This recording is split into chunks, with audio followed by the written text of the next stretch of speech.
सब्जियों के दाम 2.5 गुना, चावल के दाम 2 गुना और दूध के दाम 4 गुना होने के कारण पड़ोसी देश श्रीलंका में कुछ लोगों को 2 वक्त की रोटी भी नसीब नहीं हो रही है।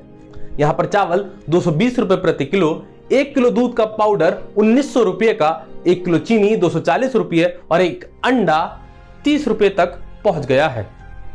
घंटों बिजली गायब रहती है। लोग मूल सुविधाओं जैसे पेट्रोल, डीजल, दूध, कुकिंग गैस के लिए लंबी लंबी कतारें लगा रहे हैं। अर्थशास्त्रियों की माने तो देश में मौजूद आर्थिक हालात के लिए अनेक कारण हैं। उनका कहना है कि 2019 के चुनाव के दौरान राजपक्षे ने टैक्स में कटौती और ब्याज दरों में कमी का वादा किया था, जिन्हें ठीक कोविड महामारी से पहले लागू किया गया था।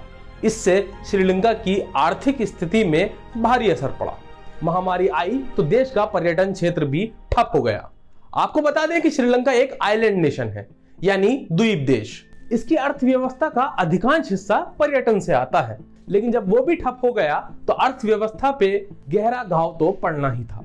जिन हालातों से श्रीलंका अभी जूझ रहा है, उसकी एक बड़ी वजह यह भी है कि श्रीलंका 51 अरब डॉलर के विदेशी कर्ज तले दबा है, जिसमें चाइना से लिया हुआ कर्ज भी शामिल है। देश में अफरा तफरी का माहौल है। राष्ट्रपति आवास के बाहर गुरुवार को हुए हिंसक विरोध प्रदर्शन के बाद देश भर में आपातकाल घोषित कर दिया गया है।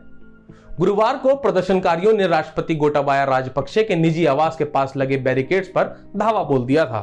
प्रदर्शनकारियों का कहना है कि शुरुआत में प्रदर्शन शांतिपूर्वक चल रहा था, लेकिन बाद में जब पुलिस ने उन पर आंसू गैस और पानी की बौछार की और लोगों को मारने लगी तो प्रदर्शन हिंसक हो गया। फिलहाल निवास के बाहर सेना को तैनात कर दिया गया है और संदिग्धों को बिना वारंट गिरफ्तार करने की शक्ति प्रदान कर दी गई है। खबरों की माने तो गुरुवार को तकरीबन 24 पुलिसकर्मी घायल हो गए हैं। शुक्रवार को 53 प्रदर्शनकारियों को गिरफ्तार किया गया और 5 समाचार फोटोग्राफर्स को कथित तौर पर हिरासत में ले लिया गया है। श्रीलंका आजादी के बाद सबसे गंभीर आर्थिक स्थिति का सामना कर रहा है।